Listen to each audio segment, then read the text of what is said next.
Hi guys, welcome to Toss and Talk.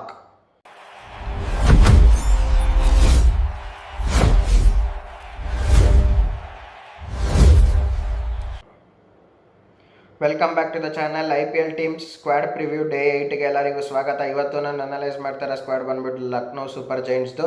ಈ video ಶುರು ಮಾಡೋದಕ್ಕಿಂತ ಮುಂಚೆ ನಾನು ಆಲ್ರೆಡಿ 7 ಟೀಮ್ಸ್ದು ಸ್ಕ್ವಾಡ್ ಪ್ರಿವ್ಯೂ ಮಾಡಿದ್ದೀನಿ. ಈ ಟೀಮ್ಸ್ ಪ್ಲೇ ಆಫ್ಸಿಗೆ ಕ್ವಾಲಿಫೈ ಆಗ್ತಾರೆ ಅಲ್ವಾ, ಇವ್ರ ಸ್ಟ್ರೆಂತ್ ಆ್ಯಂಡ್ ವೀಕ್ನೆಸಸ್ ಏನು, ಇವ್ರು ಪ್ಲೇಯಿಂಗ್ 11 ಯಾವ ಥರ ಹೋದರೆ ಇವ್ರಿಗೆ ಅಡ್ವಾಂಟೇಜ್ ಆಗಬಹುದು ಅಂತ. ಆ ವಿಡಿಯೋ ಏನಾದರೂ ನೋಡಿಲ್ಲ ಅಂದರೆ ಡಿಸ್ಕ್ರಿಪ್ಷನಲ್ಲಿ ಲಿಂಕ್ ಕೊಟ್ಟಿರ್ತೀನಿ, ಸೊ ನೀವು ಹೋಗ್ಬಿಟ್ಟು ಚೆಕ್ ಮಾಡ್ಕೊಂಬರ್ಬೋದು. ಅದು ತುಂಬ ಇಂಟ್ರೆಸ್ಟಿಂಗ್ ಆಗಿರುತ್ತೆ. ಸೊ ಇವಾಗ LSGದು ಸ್ಕ್ವಾಡ್ ಪ್ರಿವ್ಯೂಗೆ ವಾಪಸ್ ಬರೋಣ. ಆ್ಯಕ್ಚುಲಿ ಇವರು 4 ಇಯರ್ಸಿಂದ ಆಡ್ತಾ ಇದ್ದಾರೆ IPLನ. ಇದು ಇವ್ರದ್ದು 5th ಇಯರು. ಫಸ್ಟ್ 2 ವರ್ಷ ಮಾತ್ರ ಪ್ಲೇ ಆಫ್ಸಿಗೆ ಕ್ವಾಲಿಫೈ ಆದರು. ಅದಾದಮೇಲೆ ಪ್ಲೇ ಆಫ್ಸ್ ಅಂದರೆ ಏನಂತಾನೆ ಮರ್ತೋಗಿದ್ದಾರೆ ಇವರು. ಆ್ಯಂಡ್ ಪರ್ಫಾರ್ಮೆನ್ಸ್ ವೈಸ್ ಅಷ್ಟು ಚೆನ್ನಾಗಿ ಬರ್ತಾ ಇಲ್ಲ. ಯಾರು ಕ್ರೆಡಿಟ್ಸ್ ಕೊಡಬೇಕು, 100% ಕೊಡಲೇಬೇಕು ಹಾನೆಸ್ಟಾಗಿ. ಯಾಕಂದರೆ ಆ್ಯಂಡಿ ಫ್ಲವರ್ ಇದ್ದಾಗ ಅಷ್ಟೇ ಇವ್ರು ಪ್ಲೇ ಆಫ್ಸಿಗೆ ಕ್ವಾಲಿಫೈ ಆಗಿದ್ದು. ಆ್ಯಂಡಿ ಫ್ಲವರ್ನ ಇವ್ರು ಯಾವಾಗ ಒಂದು ಸತಿ ಕಳಿಸಿದ್ರು, ಅದಾದಮೇಲೆ ಜಸ್ಟಿನ್ ಲೆಂಗರ್ ಬಂದರು, ಬೌಲಿಂಗ್ ಕೋಚಾಗಿ ಜಹೀರ್ ಖಾನ್ ಬಂದರು. ಅದೆಲ್ಲ ಬಂದಮೇಲೆ ಅನ್ಫಾರ್ಚುನೇಟ್ಲಿ ತುಂಬ ಪುವರ್ ಪರ್ಫಾರ್ಮೆನ್ಸ್ ಕೊಡ್ತಾ ಇದ್ದಾರೆ. ಆ್ಯಂಡ್ ಇನ್ನೊಂದೇನೆಂದರೆ ಈ ವರ್ಷವೂ ಅಷ್ಟೇ, ಎಸ್ಪೆಷಲಿ ಆಕ್ಷನ್ ಇರ್ಬೋದು ಇಲ್ಲ ಟ್ರೇಡಿಂಗ್ ಇರ್ಬೋದು, ತುಂಬ ಪುವರ್ ಸೆಲೆಕ್ಷನ್ನು. ಯಾಕಂದರೆ ನಾನು ಹೇಳ್ತೀನಿ, ಈ ವರ್ಷವೂ ಇವರು ಪ್ಲೇ ಆಫ್ಸಿಗೆ ಕ್ವಾಲಿಫೈ ಆಗೋದಿಲ್ಲ. ಆ್ಯಂಡಿ ಫ್ಲವರ್ ಹೋದ್ಮೇಲೆ ಏನು ಇವ್ರಿಗೆ ಪ್ಲೇ ಆಫ್ಸ್ ಅನ್ನೋದು ಕನಸಾಗಿ ಉಳ್ಕೋತು, ಅದು ಈ ವರ್ಷವೂ ಹಾಗೆ ಕಂಟಿನ್ಯೂ ಆಗುತ್ತೆ. ಅನ್ಫಾರ್ಚುನೇಟ್ಲಿ ತುಂಬ ವೀಕ್ ಲೆವೆನ್ನು ಇವ್ರದೊಂಥರ ವೀಕ್ ಟೀಮು. ಬ್ಯಾಟಿಂಗ್ ಅಂತ ಬಂದಾಗ ಟಾಪ್ 2 ಆಡಲೇಬೇಕಾಗತ್ತೆ. ಬೌಲಿಂಗ್ ಅಂತ ಬಂದಾಗ ರನ್ ಕಂಟ್ರೋಲ್ ಮಾಡೋರು ಯಾರೂ ಇಲ್ಲ. ಫಿನಿಷರ್ಸ್ ಅಂತ ಬಂದಾಗಂತೂ ಯಾರೂ ಇಲ್ಲವೇ ಇಲ್ಲ. ಸೊ ಇವಾಗ ಹೇಳ್ಬೋದು, ಏನು ಗುರು ನಿಕೋಲಸ್ ಪೂರಮ್ ಇದ್ದಾನೆ, ಮಾರ್ಷ್ ಇದ್ದಾರೆ, ಅದಾದಮೇಲೆ ಮಾರ್ಕ್ರಮ್ ಇದ್ದಾರೆ, ಇದೆಲ್ಲ ಇದೆ, ಏನಕ್ಕೆ ಹಿಂಗೆ ಹೇಳ್ತಾ ಇದೆಯಾ ಅಂತ. ಇವಾಗ ನಾನು ಹೇಳ್ತೀನಿ ಸ್ಕ್ವಾಡ್ನ ಡೀಟೇಲ್ಡ್ ಅನಾಲಿಸಿಸ್ ಮಾಡಿ. ಸೊ ನಿಮಗೆ ಅನಿಸ್ಬೋದು ಓಕೆ ನಾನು ಹೇಳ್ತಾ ಇರೋದು ಕರೆಕ್ಟ್ ಇರ್ಬೋದು ಅಂತ. ಬಟ್ ಅದನ್ನು ಬಿಟ್ಬಿಟ್ಟು ಇವ್ರು ಏನಾದರೂ ಪ್ಲೇ ಆಫ್ಸಿಗೆ ಕ್ವಾಲಿಫೈ ಆದರೆ 100% ಕ್ರೆಡಿಟ್ಸ್ ಕೊಡಲೇಬೇಕು. ಯಾಕಂದರೆ ಇಷ್ಟು ವೀಕ್ ಟೀಮ್ ಇಟ್ಕೊಂಡು ಇವ್ರು ಪ್ಲೇ ಆಫ್ಸಿಗೆ ಕ್ವಾಲಿಫೈ ಆದರು ಅಂದರೆ ಅದು ಗ್ರೇಟೇನೆ. ಬಟ್ ನನ್ನ ಪ್ರಕಾರ, ನನ್ನ ಅನಲೈಸೇಷನ್ ಪ್ರಕಾರ ಅಂತ ತೊಗೊಂಡಾಗ 0.1% ಅಷ್ಟೇ ಇವ್ರಿಗೆ ಚಾನ್ಸ್ ಇರೋದು. ಸೊ ಫಸ್ಟ್ ಇವಾಗ ಇವ್ರದ್ದು ಪ್ಲೇಯಿಂಗ್ 11ನ ಡಿಸ್ಪ್ಲೇ ಮಾಡ್ತೀನಿ, ಇವ್ರು ಯಾವ ಥರ ಹೋಗ್ಬೋದು ಅಂತ. ಸೊ ನಿಮಗೆ ಏನು ಅನಿಸುತ್ತೆ ನೀವು ಕಮೆಂಟ್ ಸೆಕ್ಷನಲ್ಲಿ ತಿಳಿಸಿ. ಇಲ್ಲ ಗುರು ನನಗೆ ಆ ಪ್ಲೇಯರ್ ಬದಲು ಇವ್ರು ಬಂದಿದ್ರೆ ಚೆನ್ನಾಗಿರೋದು ಅನಿಸಿದ್ರೆ 100% ನೀವು ಹಾಕ್ಬೋದು ಕಮೆಂಟ್ಸಲ್ಲಿ. ಸೊ ನನ್ನ ಪ್ರಕಾರ Aiden Markram and Mitchell Marsh ಇಬ್ಬರು ಓಪನ್ ಮಾಡ್ತಾರೆ. Number 3 Ayush Badoni, number 4 Rishabh Pant, number 5 Nicholas Pooran, number 6 Abdul Samad, number 7 Shahbaz Ahmed, number 8 Wanindu Hasaranga. ಈಗ ಹಸರಂಗಕ್ಕೆ ಸ್ವಲ್ಪ ಇಂಜುರಿ ಅಂತ ಅಪ್ಡೇಟ್ ಇದೆ, ಅವರಿಲ್ಲ ಅಂದರೆ ಸಿದ್ಧಾರ್ಥನ ಆಡಿಸೋ ಚಾನ್ಸ್ ಇದೆ ಅವ್ರ ಬದಲಾಗಿ. ಅದಾದಮೇಲೆ ಆವೇಶ್ ಖಾನ್, ಮೋಶಿನ್ ಖಾನ್ ಯಾವತ್ತಿದ್ರು ಇಂಜುರಿ, ಅವ್ರ ಬದಲು ಮಯಾಂಕ್ ಯಾವ್ದನ್ನ ಆಡಿಸೋ ಚಾನ್ಸ್ ಇದೆ. ಇವರಿಬ್ಬರಲ್ಲೊಬ್ರು ಆಡ್ತಾರೆ, ಯಾಕಂದರೆ ಇಬ್ಬರು ಫುಲ್ ಟೂರ್ನಮೆಂಟ್ ಆಡೋದು ಕಷ್ಟ ಇದೆ, ಇಬ್ಬರು ಇಂಜುರಿ ಆದ್ದರಿಂದ. ಮೋಶಿನ್ ಖಾನ್ ಫಿಟ್ ಆಗಿದ್ರೆ ಮೋಶಿನ್ ಖಾನ್ ಇಲ್ಲ ಮಯಾಂಕ್ ಯಾದವ್ನ ಆಡಿಸೋ ಚಾನ್ಸಸ್ ಇದೆ. ಅದಾದಮೇಲೆ ದಿಗ್ವೇಶ್ ರಾತಿ. ಇಂಪ್ಯಾಕ್ಟ್ ಪ್ಲೇಯರ್ ಅಂತ ಬಂದಾಗ 100% ಮೊಹಮ್ಮದ್ ಶಮಿನ ಒಳಗಡೆ ಕರ್ಕೊಂಡು ಬಂದೇ ಬರ್ತಾರೆ. ಇವಾಗ ಕೇಳ್ಬೋದು ನೀವೆಲ್ಲ ನನ್ನ, ಏನು ಗುರು ನಿಕೋಲಸ್ ಪೂರಮ್ಮು ಯಾವತ್ತಿರೋ ನಂಬರ್ 3 ಬ್ಯಾಟ್ಸ್ಮನ್ನು, ಏನಕ್ಕೆ ನಂಬರ್ 5 ಬರೋಕ್ಕೆ ಹೇಳ್ತಾ ಇದೆಯಾ, ಏನಕ್ಕೆ ಆಯುಷ್ ಬದೋನಿ ನಂಬರ್ 5 ನಂಬರ್ 3 ಬರೋಕ್ಕೆ ಹೇಳ್ತಾ ಇದೆಯಾ ಅಂತ ನೀವು ಕೇಳ್ಬೋದು. ನನ್ನ ಪ್ರಕಾರ ನಿಕೋಲಸ್ ಪೂರನ್ನು ಫಾರ್ಮಲ್ ಇಲ್ಲ, ವೆರಿ ಅನ್ಫಾರ್ಚುನೇಟ್. ಇದು 1 ವರ್ಷದಿಂದ ನಾನು ನೋಡ್ಕೊಂಬರ್ತಾ ಇದ್ದೀನಿ. CPL ಇರ್ಬೋದು ಇಲ್ಲ ಬೇರೆ ಬೇರೆ ಗ್ಲೋಬಲ್ ಲೀಗ್ಸ್ ನಡೆಯುತ್ತಲ್ಲ ಅದು, ಅದಾದಮೇಲೆ T10, SA20, ಇದು ಯಾವುದ್ರಲ್ಲೂ ಇವ್ರಿಗೆ ರನ್ ಬರ್ತಾ ಇಲ್ಲ. ಎಲ್ಲ ಶಾರ್ಟ್ ಹೊಡೆಯೋಕೆ ಹೋಗ್ಬಿಟ್ಟು ಔಟ್ ಆಗ್ತಾ ಇದ್ದಾರೆ, ಎಲ್ಲ ತಿಳ್ಕೊಂಬಿಟ್ಟಿದ್ದಾರೆ ಇವ್ರನ್ನ ಹೆಂಗೆ ಔಟ್ ಮಾಡಬೇಕು ಅಂತ. ಸೊ ಇವಾಗ ಹೆಂಗೆ ಆಗ್ಬಿಟ್ಟಿದೆ ಇವ್ರದ್ದು ಅಂದರೆ, ಏಡನ್ ಮಾರ್ಕ್ರಮ್ಮು ಮಿಚಲ್ ಮಾರ್ಷ್ ಆಡಲಿಲ್ಲ ಅಂದರೆ ಬೈ ಚಾನ್ಸ್ ಏನಾದ್ರು 10 for 2 ಇದ್ದರೆ ಅವಾಗ ನಿಕೋಲಸ್ ಪೂರಮ್ ಔಟ್ ಆಗೋಗ್ಬಿಟ್ರೆ ಡೀಪ್ ಟ್ರಬಲಲ್ಲಿ ಲ್ಯಾಂಡ್ ಆಗೋ ಚಾನ್ಸಸ್ ತುಂಬ ಹೈ ಇದೆ. ಸೊ ಆಯುಷ್ ಬದೋನಿ ಯಾವ ಥರ ಬ್ಯಾಟ್ಸ್ಮನ್ ಅಂದರೆ ಗೇಮ್ನ ಡೀಪಾಗಿ ತೊಗೊಂಡೋಗ್ತಾರೆ, ಒಂಥರ ಕ್ಲಾಸಿಕ್ ಟಚ್ ಪ್ಲೇಯರು. ಗೇಮ್ನ ಒಂದು 16 ಓವರ್ 17 ಓವರ್ ತನಕ ತೊಗೊಂಡೋಗ್ತಾರೆ. ಆಮೇಲೆ ಪಂತು ಇಲ್ಲ ಪೂರಮ್ ಬಂದ್ಬಿಟ್ಟು ಬೇಸ್ಡ್ ಆನ್ ದ ಸಿಚುವೇಶನ್ ಸ್ವಲ್ಪ ನೋಡ್ಕೊಂಡು ಆಡಿದ್ರೆ ಇದೆ. ಬಟ್ಟು ನನ್ನ ಪ್ರಕಾರ ಇವರು ಹಂಗೆ ಮಾಡೋದಿಲ್ಲ, ಪೂರಮ್ನ ನಂಬರ್ 3ನೇ ಆಡಿಸೋದು. ಬಟ್ ನನ್ನ ಎಕ್ಸ್ಪೀರಿಯನ್ಸ್ ಪ್ರಕಾರ ಇವ್ರು ಯಾವ ಥರ ಹೋದರೆ ಇವ್ರಿಗೆ ಅಡ್ವಾಂಟೇಜ್ ಆಗ್ಬೋದು ಅಂತ ನಾನು ಹೇಳಿದೆ ಅಷ್ಟೇ. ಸೊ ಇವಾಗ ಡೀಟೇಲ್ಡ್ ಅನಾಲಿಸಿಸ್ ಮಾಡೋಣ.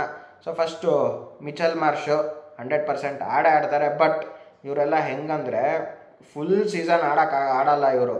ಅಂದರೆ ಇವರು ಒಂದು ಸ್ವಲ್ಪ ಫಸ್ಟ್ ಅರ್ಧ ಆಡ್ತಾರೆ, ಚೆನ್ನಾಗಿ ಫಾರ್ಮಿಗೆ ಬಂದುಬಿಟ್ಟು ಅದಾದಮೇಲೆ ಸಡನ್ಲಿ ಏನಾಗುತ್ತೆ ಗೊತ್ತಿಲ್ಲ, ಫಾರ್ಮಲ್ ಡಿಪ್ ಆಗೋಗುತ್ತೆ.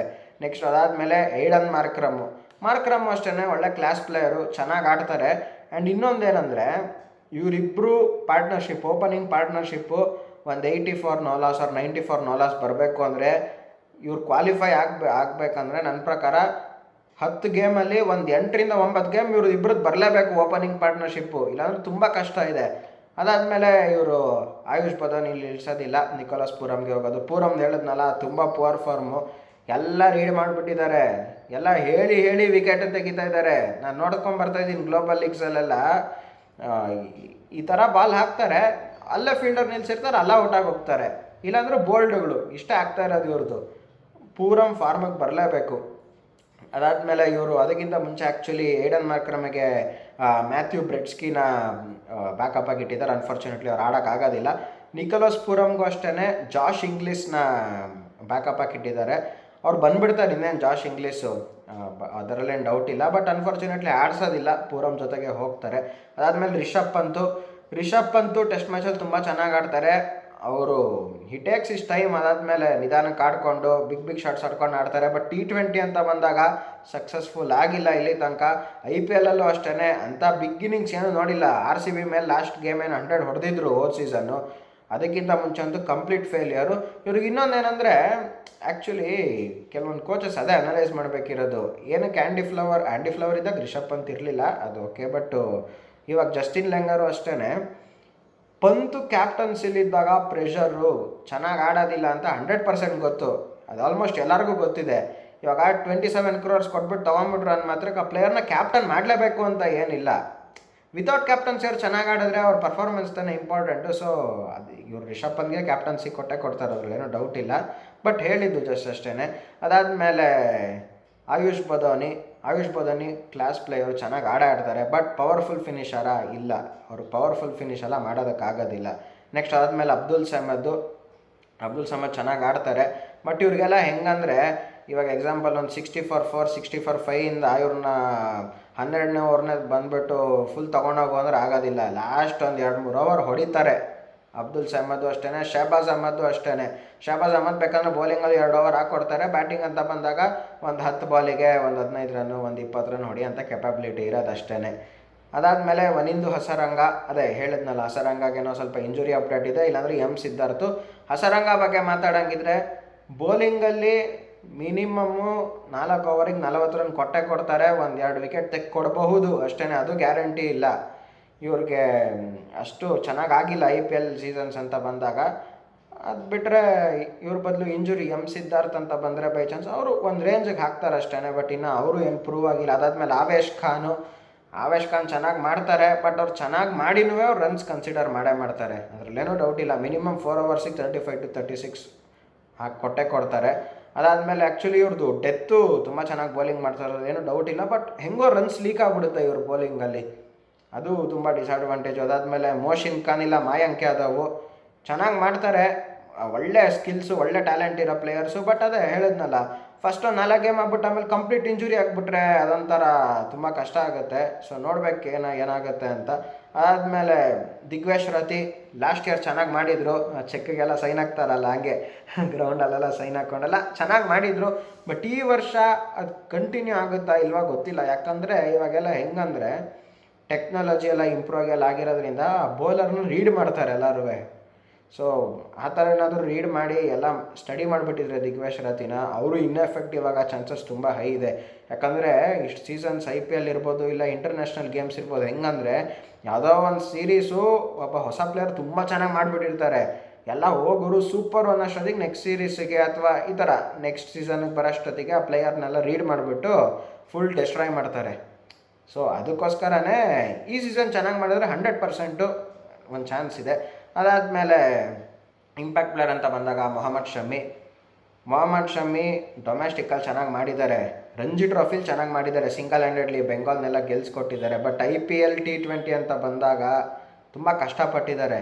ಯಾಕಂದರೆ ಇವ್ರಿಗೆ ಒಂದು ಗೇಮ್ ಟಚ್ ಇಲ್ಲ T20 ಅಂತ ಬಂದಾಗ, ಅಂದರೆ ಇವರೆಲ್ಲ ಇಂಡಿಯನ್ ಟೀಮಿಂದನೇ ಡ್ರಾಪ್ ಆಗಿರೋದ್ರಿಂದ. ಆ್ಯಂಡ್ ಇನ್ನೊಂದು ಅಂದರೆ ಇವರು ಯಾವ ಥರ ಫಿಟ್ನೆಸ್ ಆಗಿ ವಾಪಸ್ ಪಡ್ತಾ ಇದ್ದಾರೆ ಅದು ಸ್ವಲ್ಪ ಇಂಪಾರ್ಟೆಂಟ್ ಆಗುತ್ತೆ. ಯಾಕಂದರೆ ಲಾಸ್ಟ್ ಇಯರೇ ನೋಡಿದ್ವಿ ಬಂದರು, ಬಟ್ ಆ ರೇಂಜಿಗೆ ಸ್ಪೀಡ್ಸ್ ಎಲ್ಲ ಇರಲಿಲ್ಲ. ಕೊನೆಗೆ SRH ಇವ್ರನ್ನ ಡ್ರಾಪ್ ಮಾಡಬೇಕಾಗಿ ಬಂತು. ಸೊ ಈ ಥರ ಏನಾದರೂ ಆದರೆ ಅವಾಗ ಸ್ವಲ್ಪ ಕಷ್ಟ ಆಗುತ್ತೆ. ಸೊ ಇದಿಷ್ಟಾಗಿತ್ತು ಇವ್ರು ಪ್ಲೇಯಿಂಗ್ 11 ಅನಾಲಿಸಿಸು. ಸೊ ಇದರಲ್ಲಿ ಏನಿಲ್ಲ, ತುಂಬ ವೀಕ್ ಇದೆ ಇದರಲ್ಲಿ.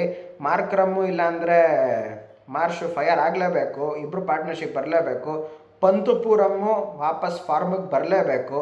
ಇದಿಲ್ಲ ಅಂದರೆ ತುಂಬ ಕಷ್ಟ ಆಗುತ್ತೆ. ಆ್ಯಂಡ್ ಬೌಲಿಂಗ್ ಅಂತ ಬಂದಾಗ ಯಾರು ರನ್ ಕಂಟ್ರೋಲ್ ಮಾಡೋರೇ ಇಲ್ಲ, ಇವರು ಮೇಯ್ನ್ ಬೌಲರೇ ದಿಗ್ವೇಶ್ ರತಿ ಆಗಿಬಿಟ್ರೆ ಇನ್ನು ಬೇರೆಯವರೆಲ್ಲ ಏನು ಮಾಡ್ತಾರೆ, ತುಂಬ ಕಷ್ಟ ಎಲ್ಲರೂ ರನ್ಸ್ ಹೊಡ್ಸ್ಕೊಳ್ಳೋದ್ರಿಂದ. ಇವಾಗ ಇನ್ನೊಂದು ಥರ ಎಕ್ಸಾಂಪಲ್ ತೊಗೊಳ್ಳೋಣ. ಫಸ್ಟ್ ಬ್ಯಾಟಿಂಗ್ ಆಡ್ತಾರೆ, ಹೆಂಗೋ ಮಾಡಿ 200+ ಹೊಡೆದೇ ಬಿಟ್ರು ಅಂದ್ಕೊಳ್ಳೋಣ ಬೈ ಚಾನ್ಸು. ಈ 200+ನ ಕಂಟ್ರೋಲ್ ಮಾಡೋಕ್ಕೆ ಯಾರ ಕೈಲಿ ಮಾಡೋದಕ್ಕಾಗುತ್ತೆ? ಹೊಸ ಬಾಲಲ್ಲಿ ಅಷ್ಟು ಪವರ್ಫುಲ್ ಯಾರೂ ಇಲ್ಲವೇ ಇಲ್ಲ. ಮಿಡಲ್ ಓವರ್ಸ್ ಅಂತ ಬಂದಾಗ ಹೆಂಗೋ ಕಷ್ಟಪಟ್ಟು ದಿಗ್ವೇಶ್ ರತಿ, ಹಸರಂಗ ಇಲ್ಲಾಂದರೆ ಸಿದ್ಧಾರ್ಥ್ ಇವರೆಲ್ಲ ಹಾಕೊಟ್ಬಿಡ್ತಾರೆ. ಓಕೆ, ಡೆತ್ ಅಂತ ಬಂದಾಗ ಯಾರು ಮಾಡ್ತಾರೆ? ಆವೇಶ್ ಖಾನ್ ಒಬ್ರನ್ನ ಬಿಟ್ಟು. ಮೋಶಿನ್ ಖಾನು ಮಾಯಾಂಕದಾಗೆಲ್ಲ ಹೊಡ್ಸ್ಕೋತಾರೆ, ತುಂಬ ಕಷ್ಟ ಇದೆ. ಸೊ ಇಷ್ಟೆಲ್ಲ ಇದ್ಬಿಟ್ಟು ಇಷ್ಟೆಲ್ಲ ವೀಕ್ ಟೀಮ್ ಇಟ್ಕೊಂಡು ಪುವರ್ ಸೆಲೆಕ್ಷನ್ ಮಾಡಿ ಪ್ಲೇ ಆಫ್ಸಿಗೆ ಕ್ವಾಲಿಫೈ ಆಗೋದು ನನಗೆ ಯಾಕೋ ತುಂಬ ಕಷ್ಟ ಅನಿಸುತ್ತೆ. ಬರೀ 0.1% ಅಷ್ಟೇ ನಾನು ಚಾನ್ಸ್ ಹೇಳಿದೆ. ಅಟ್ಲೀಸ್ಟ್ ನಾನು KKR ಅಂತ ಬಂದಾಗ ಒಂದು 2-3% ಆದರೂ ಹೇಳಿದ್ದೆ. ಈ ಟೀಮ್ KKRಗಿಂತನೂ ವೀಕ್ ಇದೆ. ಸೊ ನನ್ನ ಪ್ರಕಾರ ಇಷ್ಟಾಗಿತ್ತು ಅನಾಲಿಸಿಸ್ಸು, ಇವ್ರು ಪ್ಲೇ ಆಫ್ಸಿಗೆ ಕ್ವಾಲಿಫೈ ಆಗೋದು. ಆ್ಯಂಡಿ ಫ್ಲವರ್ ಇದ್ದಾಗ ಡ್ರೀಮ್ ಕಮ್ ಟ್ರೂ ಆಗಿತ್ತು. ಇವಾಗ ಜಸ್ಟಿನ್ ಲೆಂಗರ್ ಬಂದಮೇಲೆ ಅದು ಬರೀ ಡ್ರೀಮಲ್ಲೇ ಉಳ್ಕೊಂಬಿಟ್ಟಿದೆ. ಹಂಗಂತ ನಾನು ಜಸ್ಟಿನ್ ಲೆಂಗರ್ ಬಗ್ಗೆ ಏನು ಹೇಳ್ತಾ ಇಲ್ಲ. ಆ್ಯಸ್ ಅ ಪ್ಲೇಯರ್ ಅವ್ರು ತುಂಬ ಒಳ್ಳೆ ಪ್ಲೇಯರು, ಬಟ್ ಕೋಚ್ ಅಂತ ಬಂದಾಗ ಟೀಮ್ ತುಂಬ ಸ್ಟ್ರಗಲ್ ಮಾಡಿದೆ. ಸೊ ಈ ವರ್ಷವೂ ಇವ್ರ ಪ್ಲೇ ಆಫ್ಸ್ ಕನಸಾಗೆ ಉಳ್ಕೊಳ್ಳುತ್ತೆ. ಸೊ ಇದಿಷ್ಟಾಗಿತ್ತು ವಿಡಿಯೋ ಏನಾದರೂ ಇಷ್ಟ ಆಗಿದ್ದರೆ ಲೈಕ್ ಮಾಡಿ, ಶೇರ್ ಮಾಡಿ, ಸಬ್ಸ್ಕ್ರೈಬ್ ಮಾಡಿ ಆ್ಯಂಡ್ ಪಕ್ಕದಲ್ಲಿರೋ ಬೆಲ್ ನೋಟಿಫಿಕೇಷನ್ನ ಕ್ಲಿಕ್ ಮಾಡಿ. ಕ್ರಿಕೆಟ್ ರಿಲೇಟೆಡ್ ಏನೇ ಅಪ್ಡೇಟ್ಸ್ ಇದ್ರೂ ನಿಮಗೆ ಫಸ್ಟ್ ಬರುತ್ತೆ. ಸಿಗೋಣ ಮುಂದಿನ ವೀಡಿಯೋದಲ್ಲಿ. Thank you.